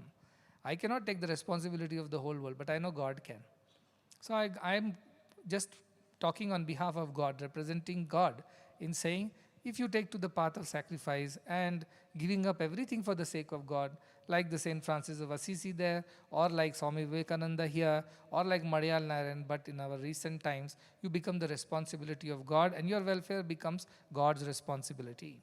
And you don't have to worry about your welfare at all. You worry about others. God is there to worry about you. Think like this and lead a life of freedom and joy and happiness. And I would rather forgive 100 falls to this peak of supreme sacrifice than celebrate those who settled down at the foothills and said we never fell in life. No. In Hindi they say, गिरते हैं शेरे सवार ही मैदाने जंग में. वो and something उनका जो घुटनों के बल चले, what should we talk about them? गिरते हैं. Only those people who fall, who go to the battle riding the lion, riding the tiger, it means who take the risk in life, they alone fall, isn't it? Those who walk on the floors, on their knees, would they ever fall? Should we even celebrate them? No way. So I would rather celebrate those who tried and failed than those who settled down for the little and said we never fell, so we are glorious. No, they are not glorious. They may appear to be glorious, but to us, who is glorious, who tried walking, fell many times, they are forgiven and even celebrated in this path, because this path is difficult. This path is not easy. So you tried it, you attempted it, you even risked it, you are celebrated. That is how God would look at us at the end, in the final analysis, that you tried. So what, you failed? You tried, so what, you fell 100 times. But you tried. And that's important. So for my message to the youngsters is, at least try. Try. Even if you fail, try. Even if you fall, try. Because in the eyes of God, you would still be the great one. Than just settle down for the little things in life, me and mine, and those petty ideas of safeties and securities and whatever what we think as humans as the right planning and right way of life. No, God thinks differently. And if you want to think like God, you have to think like Tyagajivis. You have to think about everybody's welfare. In that, your welfare is included automatically, because you are a part of everything and everyone. That's all you need to do. So at least take the plunge, take the risk. If you fail, it's still better than having not tried this life at all and settle for something so very ordinary. In the world, yes, that will be celebrated. But in the eyes of God, a life of sacrifice is the one that is celebrated. Somebody asked me, how did you know that since Bhagavan told you so, you got into this path? The truth is, I always knew that the world is not for me. I am not for the world. I always knew that. From the young age, I knew that this is not the life I want, of settling down with a big job and a salary and a big family and friends and all that. That is not my life. I knew from the beginning. Therefore, when they were putting me in Puttaparthi, somebody came and even advised my mother, don't put him there, he'll become a sannyasi. It had such ill repute in Madhya Pradesh then. Of course, we came and whatever happened. And so it is not that a guru tells you and then you realize, oh, you are supposed to live like this. No, this is something that is there inside you and you know it. When you have it, you know it, howsoever little. What does Guru do? He fans that fire which already exists in you, that's all. And he makes it into a huge fire. That spark which is already burning inside you, he only fans it and makes it huge, big fire. He does not light it in the first place. It already is there in you. You have to have it in you. So how do you know this life is for you or that life is for you? You will know it because you have it in you. You just need a little fanning and encouragement, that's all. And that's what this mission provides you with. You want to lead a life of sacrifice. You feel from the depths of your heart that that's what you want to do. Of course, some days you feel the other way too. But even if you have a little spark out there, join the company of good people, that will turn into a fire. And that will light up the whole world. That is what it happened to me. That is what happened to him. That is what has happened to everybody. So how do you know what is in store for you? You know it because you have it, howsoever little. All you need is encouragement and guidance and a little bit of fanning of that fire that already exists in you, and you will walk that path. So don't take a refuge in the fact that no Guru appeared to me, to you Bhagavan appeared, he told you do this, do that, so you achieved it. No. It should be what is within you. See, when you connected with this mission or connected with Bhagavan, it is not Bhagavan who made efforts to do that. You already had something in it, he just amplified it. In his presence, your own divinity got amplified. That's all he did. Like a huge big mirror, Ramakrishna Paramsa would say, a guru is simply a mirror, but magnifying mirror, he says. So whatever your feelings are there, he'll magnify it 10 times, 20 times, 100 times and show it to you, which you are unable to see. Like when there is something which is very small, we can't see, you put a magnifying glass or a lens, you see it in a big way. Guru does that for you. So if you have that divine spark in you, he's just going to amplify it, magnify it, multiply it and show you the same thing. It did not come from somewhere. It was already there because Bahuni me vyatitani, we have lived many lifetimes together in which we have learnt and developed this spark for sacrifice. It's just that it is there, deep under, down there, you can't see. The Guru notices it. All he does is shows you the mirror, the magnifying one, and you realize this is there in you. So don't be too much in a rush to decide things. That's all I told the students. Unfortunately, it went around from one mother or parent's mouth to another parent's mouth. Or this Swamiji is not for marriages. He is going to, hold them all back, probably even lock them up if they decide to do all kinds of nonsense. That is why now I choose to speak very little on these topics. Because once bitten, twice shy. But whose loss it is? Not mine. Loss is yours if you don't understand it. So all I'm saying is that on this amazing day, which is the 99th birth day of Madiyala Narayana, but was just 1 year younger to Bhagavan. 23rd November Bhagavan, 30th November Narayana, but the next year. So this year is also going to be the 100th year leading up to the 100th year of Narayan Bhatt's anniversary. Don't get scared. I'm not going to celebrate for 100 days. But I am going to celebrate for entire life. So better be prepared for that. This is not one-time function that will get over after 100 days. It is a lifelong celebration.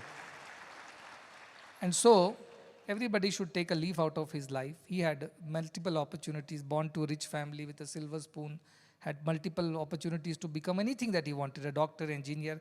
The family would have happily paid for it if necessary. He chose to be a teacher. He said, I'm here to mold the next generation. I'm here to inspire the youth. I can't see my country in this miserable situation that it is today. People steeped in spiritual and material poverty.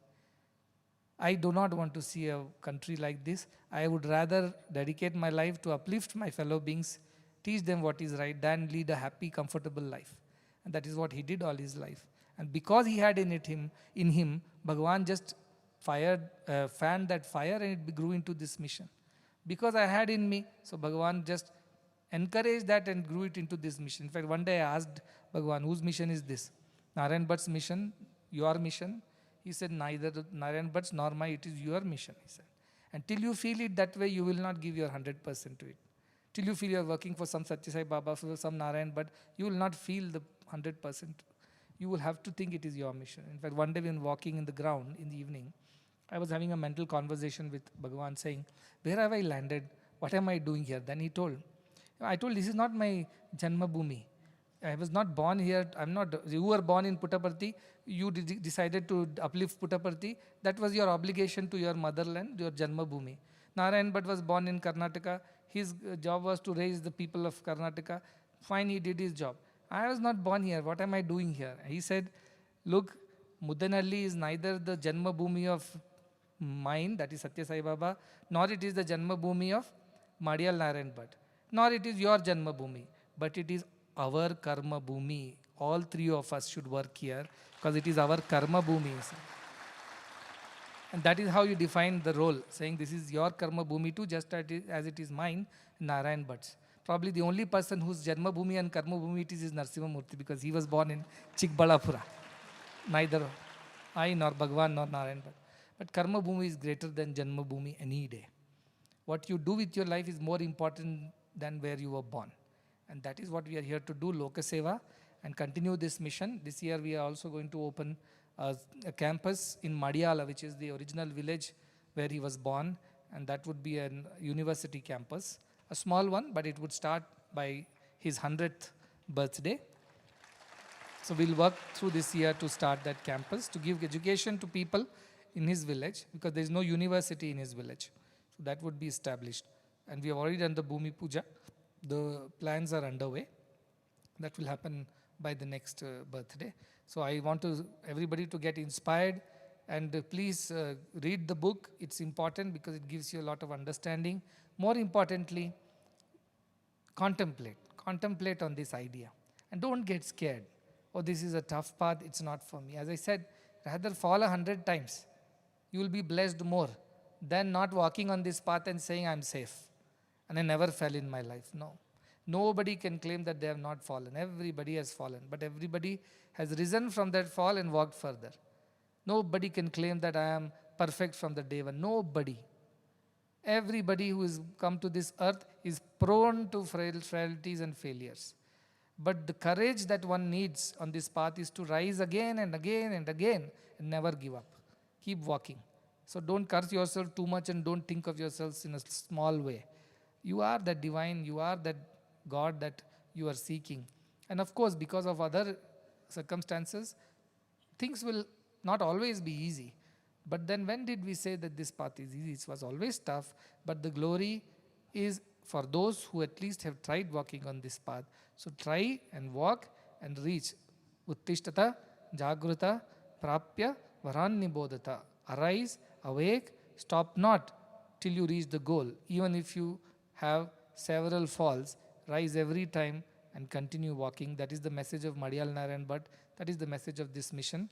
Lot of blessings to all the Tyagajivis for taking this mission forward, keeping the flame alive despite winds of change, and dedicating all their lives for this one single cause. They have passed on this baton to the next generation, and that baton will be taken forward by the next generation, many of them who are rising already in this mission, and I have pinned all my hopes on all of them, and I'm sure they will deliver. I also am thankful to this wonderful recognition for wonderful work of using artificial intelligence today to produce the report on this conference in no time, actually, in such a short time, and the recognition which was very kindly conferred upon our institute and our effort by the India and the Asia Book of Records by Mr. Pandey and Hiramat, Karthik, and Professor Kalangos, Professor Natalia, all those who were a part of this and our institute. To all of them, a lot of blessings. There are many, many milestones that this mission will achieve, because I am very clear, if not us, then nobody is going to transform the world. And if not this way, through the path of sacrifice, there is no other way the world will be transformed. And if it is not done now, it will be never possible again in the future. This is the best time, place and situations and the best people to transform the world. I cannot see another leader in any near future who would take upon himself this Herculean task of actually making the difference in this world that our ancestors have dreamt of. This Lokaseva mission will truly be a Lokaseva mission which will transform the world, because I have studied a lot of missions, lot of leaders from the past and the present. I do not see this kind of intensity and purity of purpose added with tremendous strength of conviction and courage. I do not see that. And something as selfless as this, where there are no conditions and expectations at the end. I do not see anybody else doing this, which I do not have to say it, because I've heard it from at least 100 global leaders who came here and told me, we have traveled the world, we have seen the world, we have tried, sometimes succeeded, sometimes failed.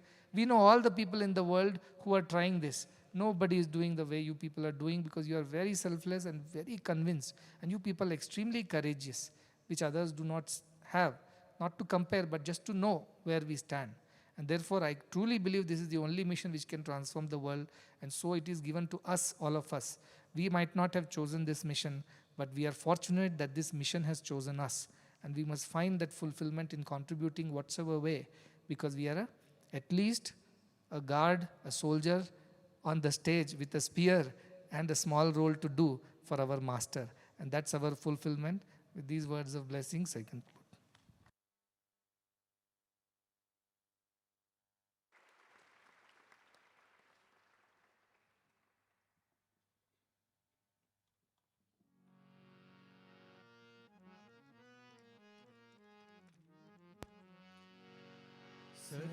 सर्वसुगुणसिन्धवे सकलसुजनबन्धवे सर्वसुगुणसिन्धवे सकलसुजनबन्धवे गुरवे मधुसूदनाय महितमङ्गलम् सद्गुरवे मधुसूदनाय महितमङ्गलम् दीनदुःखितपोषकाय दानधर्मप्रेरकाय दीनदुःखितपोषकाय दानधर्मप्रेरकाय सर्वलोकहितरताय सर्वमङ्गलम् सद्गुरवे मधुसूदनाय महितमङ्गलम् वेदनादवर्धकाय विश्वशान्तिस्थापकाय वेदनादवर्धकाय विश्वशान्तिस्थापकाय ब्रह्मज्ञानबोधकाय दिव्यमङ्गलम् सद्गुरवे मधुसूदनाय महितमङ्गलम् सत्यसायिनः प्रियाय सत्यप्रेमविग्रहाय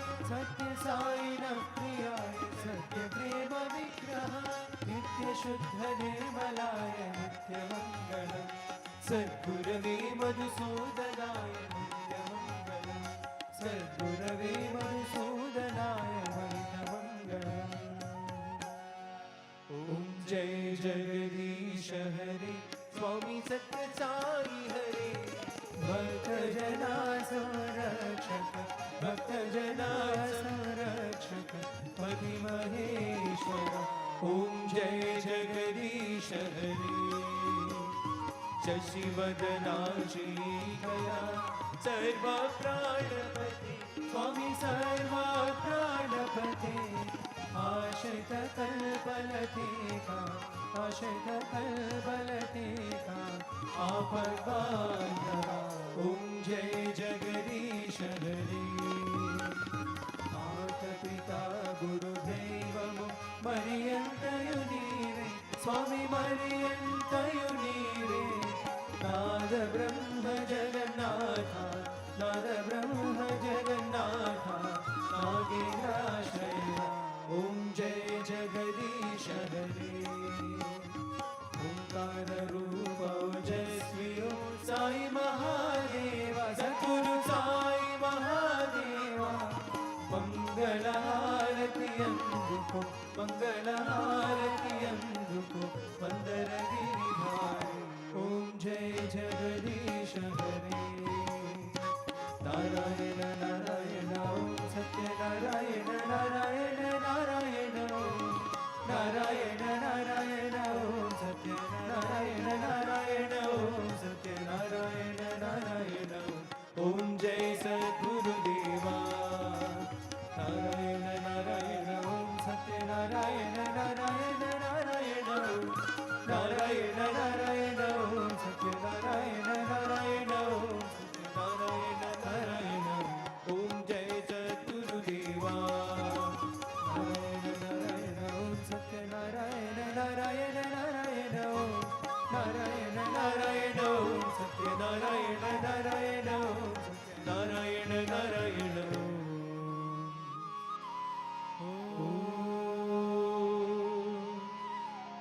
जय सद्गुरुदेवा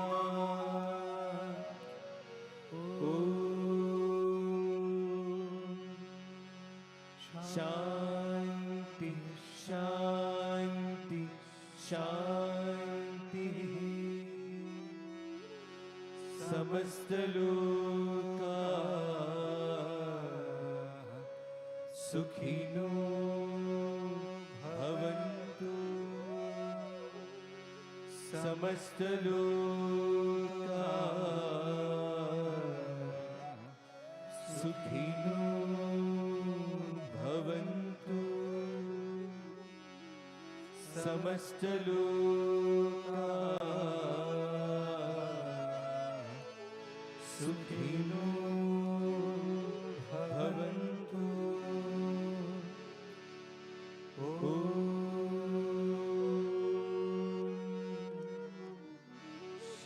शांति शांति शांति जय बोलो भगवान श्री सत्य साई बाबा जी की जय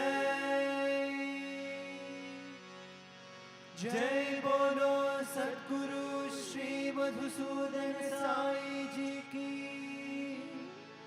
जय